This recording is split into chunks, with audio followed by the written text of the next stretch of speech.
Welcome to This Feels Familiar. I'm your host, Minaa B. I'm a therapist, author, and the creator of The Siblinghood Theory. And on this show, we explore how belonging, conflict, and relational patterns shape your life and how you can begin to change them. Let's dive in. Today, I want to talk to you about something that almost everyone who dates experiences at some point, and that is rejection. Maybe someone you liked stopped responding to your text messages. Maybe they stopped initiating phone calls. Maybe someone told you blatantly that they weren't interested in continuing the relationship. And maybe you thought something was building and then suddenly it wasn't. And even when we try to act like it doesn't matter, rejection while dating can hit surprisingly hard. You might tell yourself, it was only a few dates, I barely knew them. And you might even ask yourself, why does this bother me so much? But emotionally, it still stings no matter what you tell yourself. And today, I want to unpack why rejection feels so intense, why it often triggers patterns that feel strangely familiar, and how you can navigate it in a healthy way that does not destroy your self worth or your self esteem. Because rejection in dating isn't just about one person saying no. Often it taps into much deeper relational patterns around belonging, worth, and connection. So, first, let's talk about something really important. Rejection hurts because humans are wired for belonging. Psychological research consistently shows that the need to belong is a fundamental human motivation. In fact, studies have found that social rejection activates the same brain regions associated with physical pain. So when someone rejects you, your brain doesn't just treat it like a neutral event. Your brain treats it like a threat to connection.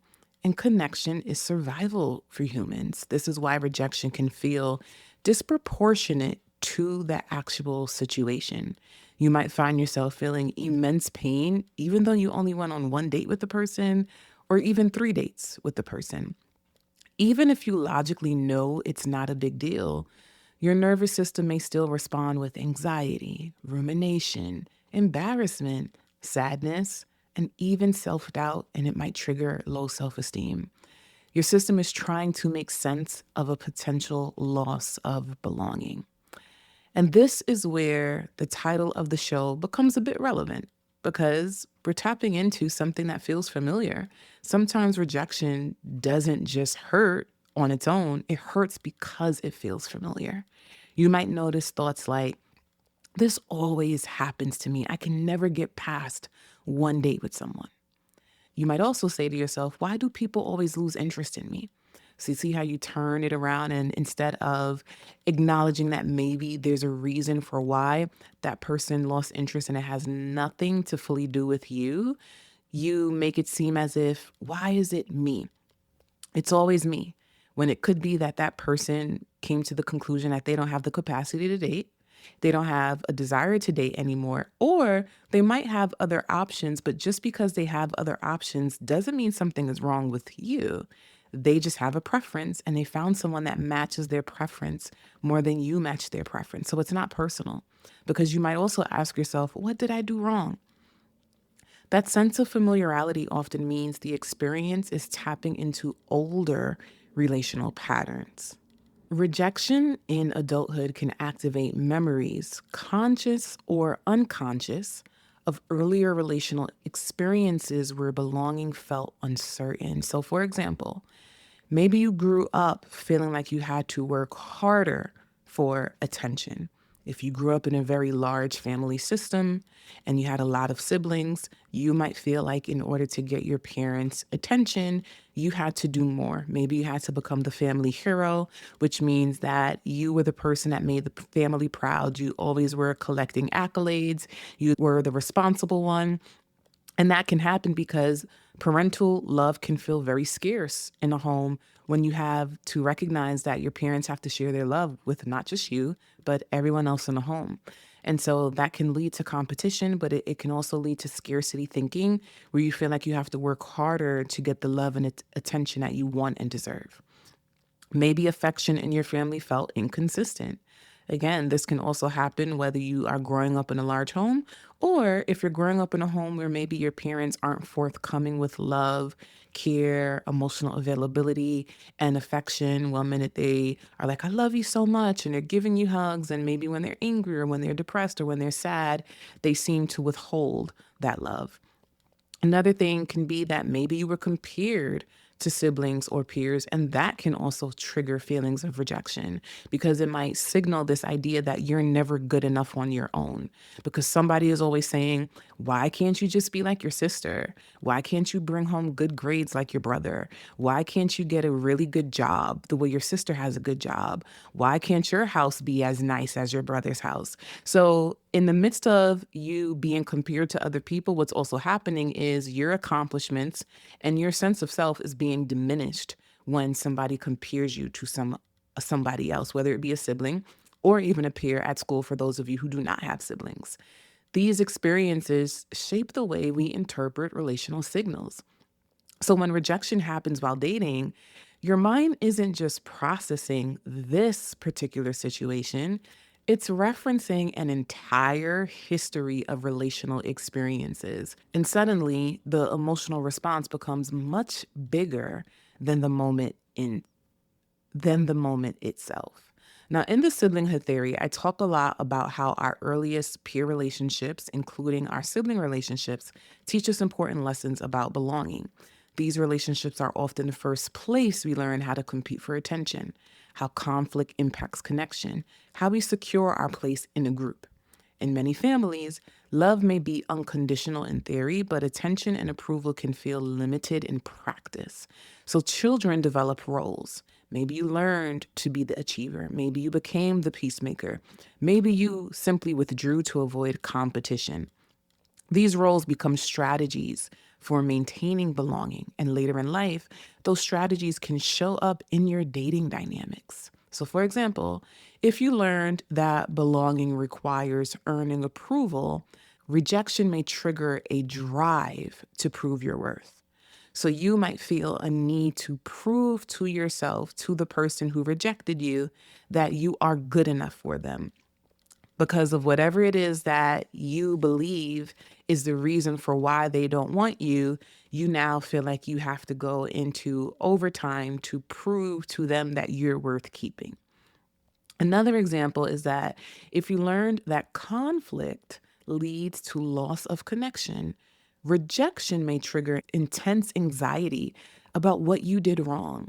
So you might start to believe that if people leave, that's a sign that you must have messed up. So this is where the personalization comes in, and that personalization starts to trigger anxiety. It starts to create this level of rumination that you're experiencing that's now impacting your sense of self and your self-esteem because that loss of connection makes you believe that you did something wrong in this scenario and that's why this person no longer wants to date you. And there could be a plethora of reasons why this person decided to terminate the experience and terminate the relationship that has nothing to do with you. And honestly, even if it's because they realize that you guys aren't compatible, that is not a sign that something is wrong with you.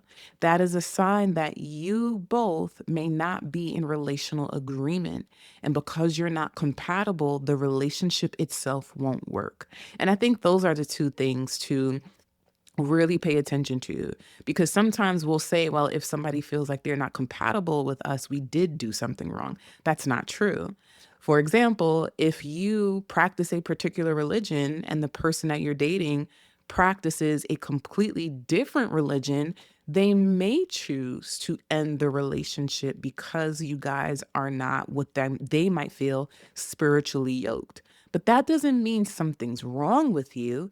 It just simply means that you guys are not spiritually compatible, and that person is looking to build a life with someone who practices the same religion as them. So I hope you're able to really internalize that and understand what I'm saying here that that doesn't necessarily mean you're broken and that you need to be fixed or something is completely wrong.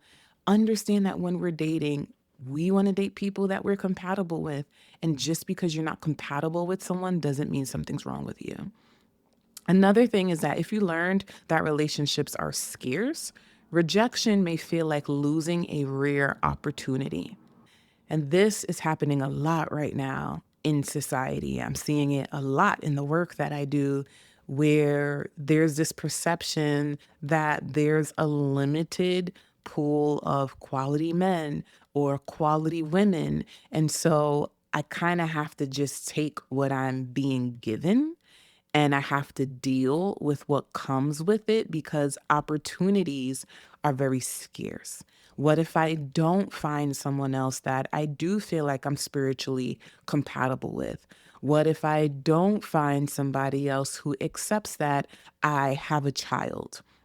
What if I don't find someone else who recognizes that I have to care for my elderly parents? And so if we do date, it might mean that my schedule will be a little all over the place because I have all of these major obligations and responsibilities that can really take away from my time.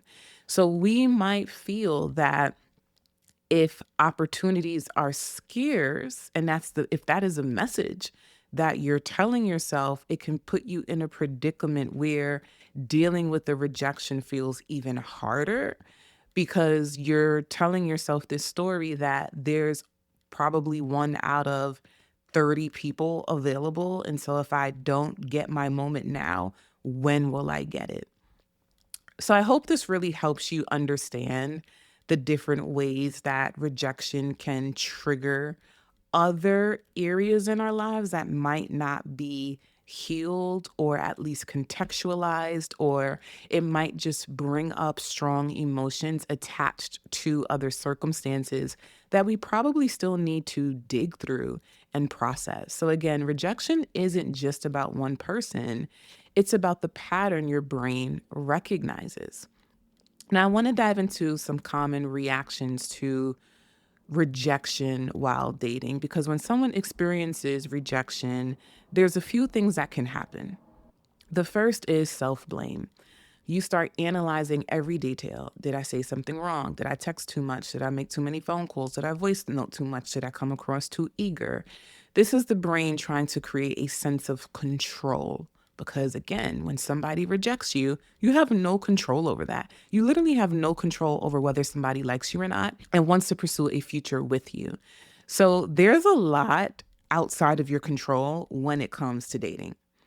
Understand that self-blame tends to be a common thing that comes up and it's attached to the lack of control that you have when you're dating. And something that is very common is that we'll say to ourselves, well, if the rejection happened because of something I did, then maybe I can prevent it the next time. But the truth is, rejection while dating often has very little to do with your worth or behavior, as I've been saying through this episode. People make decisions about relationships for countless reasons. It could be timing, emotional readiness, compatibility, life circumstances.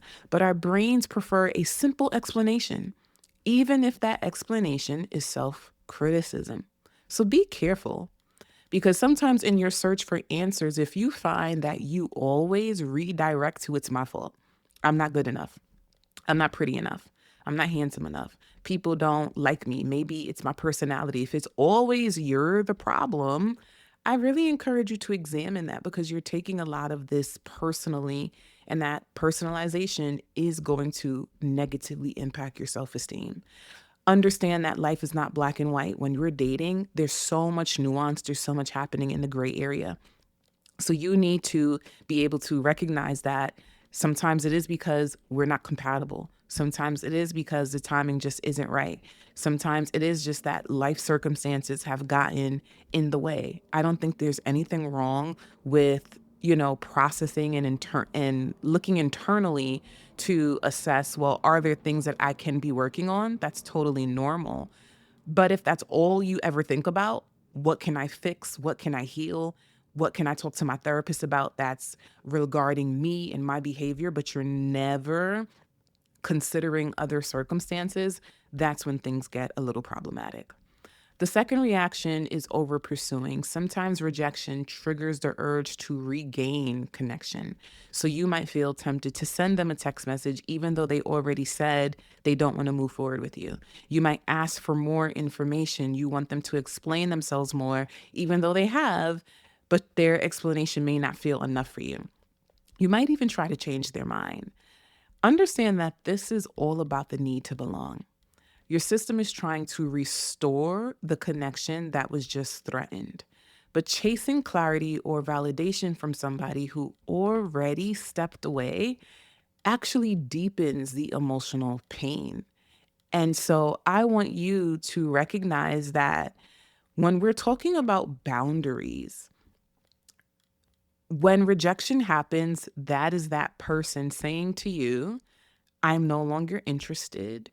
And that is their boundary. So, what does it look like for you to respect that? But also, what does it look like for you to take that information and say to yourself, what are the actions that I need to take to move forward? Is the action me pushing their boundary by seeing if they'll respond to this next message? Or is it that I really just need to move on? So understand that sometimes we play a role in the cycle of self-sabotage and self-harm when we're not willing to let connections fade. The third reaction is withdrawal. Some people respond to rejection by shutting down completely. So you might think to yourself, dating isn't worth it anymore. So you had one bad date, or maybe you had three bad dates with three different people, and now you're like, forget it. I'm just going to stay single forever. I'm done trying. People always disappoint me. This is a protective response. This is you trying to protect your nervous system. If you avoid future vulnerability, then you also avoid future rejection. But unfortunately, that strategy also limits opportunities for meaningful, loving connection. So be mindful. One of the biggest shifts you can make when it comes to rejection is reframing what it actually means. Rejection is often interpreted as personal inadequacy, but in reality, rejection is usually about relational fit and compatibility. Two people can be interesting, kind, emotionally healthy, and still not be right for each other. Compatibility involves timing, values, emotional availability, attraction, lifestyle, and goals. That's a lot of variables, and not all of them are within your control. So, rejection doesn't necessarily mean something is wrong with you. It may simply mean that the relational dynamic wasn't aligned. But why do we take rejection personally, even when we know that? Even when we intellectually understand that rejection is about compatibility, it can still feel personal. This is because romantic relationships are one of the spaces where we seek deep belonging. Dating involves vulnerability. You're letting someone see you. You're imagining potential. You're opening the door to you to emotional investment. You're telling them about your life. You're sharing parts of yourself with this person. So when someone closes that door, it can feel like they're rejecting you, the whole entire person, not the relationship. But again, it's important to remember that rejection doesn't define your value. It reflects one person's preferences, timing, and emotional capacity. And so it's really important for you to just be mindful about the different ways that you are being triggered by rejection and the story that you're attaching to it. Because your pain can deepen if you decide to tell yourself a story that makes you the villain, that makes you the awful person, that makes you the unworthy or unattractive person, versus recognizing it's the relationship. We simply are not relationally compatible. Now I need to go find somebody who likes me. I need to find someone who likes me, who's interested in me, who has the emotional availability for me, who the timing is right for me. We have similar values. Now, this is an opportunity for me to find what I want. So, how can we learn to handle rejection in a healthy way? Because rejection is a normal part of life. And I want to give you some tools that can help you manage rejection in a way that does not diminish your self esteem. First, you need to normalize the emotional response. Allow yourself to feel the disappointment. It is okay to be disappointed when you like somebody and you find out they don't like you, or you find out that because of certain circumstances, it's just not going to work. Many people try to minimize rejection by saying things like, this shouldn't bother me. It was only one date. I didn't know that person so well. But emotional reactions aren't governed by logic. Your nervous system may need time to process the experience. So understand that your nervous system might go into flight mode, for example, where you're experiencing such severe anxiety as a result of dealing with the rejection. And now you need to regulate your nervous system. Feeling disappointed, embarrassed, or sad doesn't mean that you're overly sensitive. It means that you're human, and it means that your nervous system is having a response to a threat to belonging and human connection, something that you're desiring and craving, but it did not happen. The next thing is, I want you to avoid the spiral of self criticism. After rejection, the mind often searches for evidence that confirms negative beliefs. So you might start telling yourself and believing, I'm not attractive enough. I'm too much. I'm too needy. I'm not interesting. These thoughts are interpretations, they are not facts. Feelings are not facts. Instead of immediately accepting them as truth, try to notice them as automatic responses your brain produces when belonging feels threatened. But they are not factual sets of data or information about who you are. The next thing I want you to do is to resist the urge to overanalyze. Another common pattern is replaying every interaction. What did I say? What did they mean when they said this to me? Did that particular text message change everything?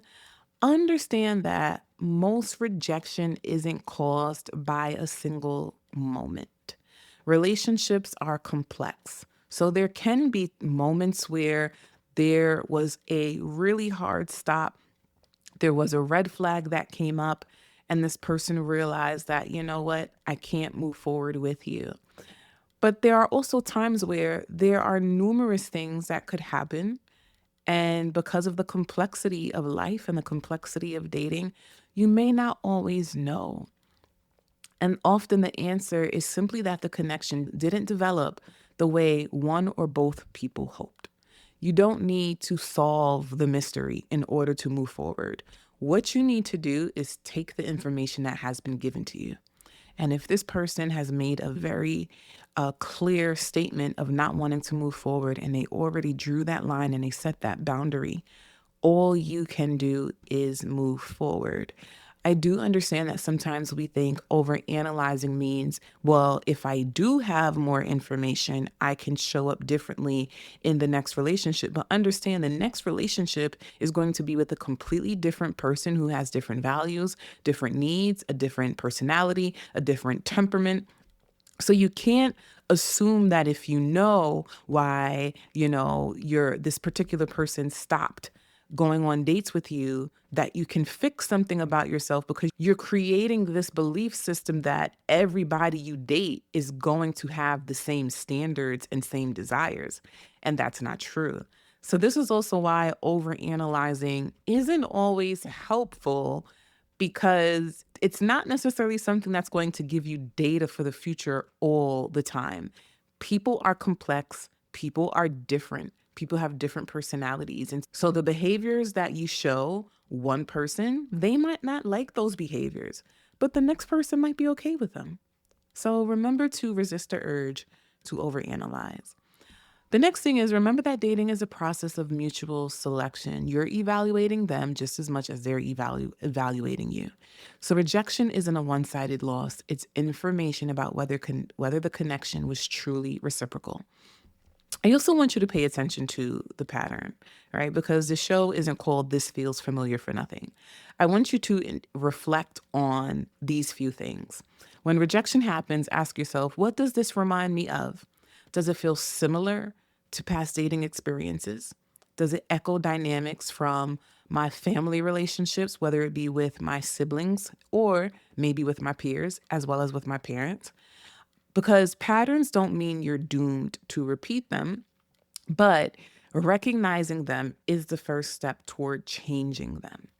And it could also help you process the rejection more because you're realizing, oh, this feels so deeply painful because I spent my whole life chasing my mother or my father or my sibling for their love and approval. And so when a stranger does it, it hits and it stings and it actually brings up this memory of me trying to get the love and affection that I want from my family. And so processing things can really help us move forward and manage feelings of disappointment. I also want you to strengthen your sense of belonging outside of dating. Another powerful way to buffer the impact of rejection is by strengthening belonging in other areas of your life. So this means friendships, building community. If you have a loving, nurturing family, relying on them and leaning on them. This could also look like tapping into creative work, making things, fixing things, utilizing your imagination, leaning into art, but also finding your purpose. Because when romantic relationships are the only place you seek belonging, rejection feels much more destabilizing. Because you might say, Dag, like, I don't even have friends that I can talk to about my dating experience. So the fact that I'm being rejected in dating is also triggering a loneliness wound because I'm hoping that dating will produce a partner and I'll finally have the connection that I'm looking for. But because that hasn't happened, I have to sit with these feelings alone because I have no one. I have no friendships. I have no community. I also don't find different ways to channel my energy through creative and purposeful work. So I want you to recognize the other deficits in your life around relationships and ask yourself, am I putting all of my focus in dating and neglecting friendships and neglecting community?